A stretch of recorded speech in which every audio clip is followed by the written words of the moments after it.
Thank Brittany Bivens for going inside that border and bringing us this firsthand report. Our guests in the studio tonight, Too Tall and Bull, people who have gone there. And let me just ask this, because this is not a camping trip, but certainly the elements, Brittany, you mentioned them, you experienced them. How was that for you? I think extreme really is the best way to describe the elements there. It's definitely a change for people from Alabama, as I'm sure Bull and Too Tall warned me many times before we went on the trip. Very extreme conditions, not like what we see here. You guys do not typically get a lot of media there. We've been told that other media have been there, but it's not typical. Why is that? The biggest reason would be it's a dangerous environment for anybody. But beyond that, media takes a certain risk just being media. You know, they don't want the story getting out. So having media there, that's that outlet that they want to keep quiet. There's a certain amount of anonymity. We're using one-name names for you guys, but that anonymity there in the camp, when you were there, Brittany, how difficult was it to get people to just kind of open up and talk? Because everybody talked to you, we think. They did, and I'm grateful for them for giving us, you know, the access and the honesty that they did. I think that being there certainly helped. I think that actually experiencing it for ourselves definitely helped to really get a firsthand perspective of what was happening and allow them to be able to trust us more. A lot of times with groups who call themselves patriot groups, there is this distrust of the media.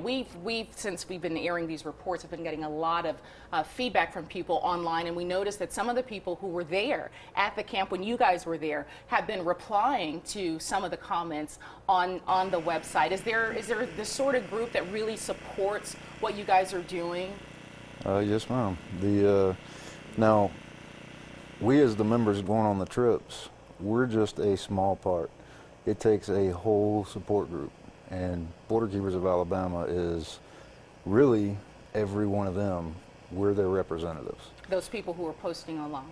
Well, the whole group. Okay. Donations, the people at home that want to help make that difference, and we're their instrument to do that. Whether they physically can't make it, financially can't make it, they either get the word out or fund the groups with $1 or anything they send. And so this is a question I have.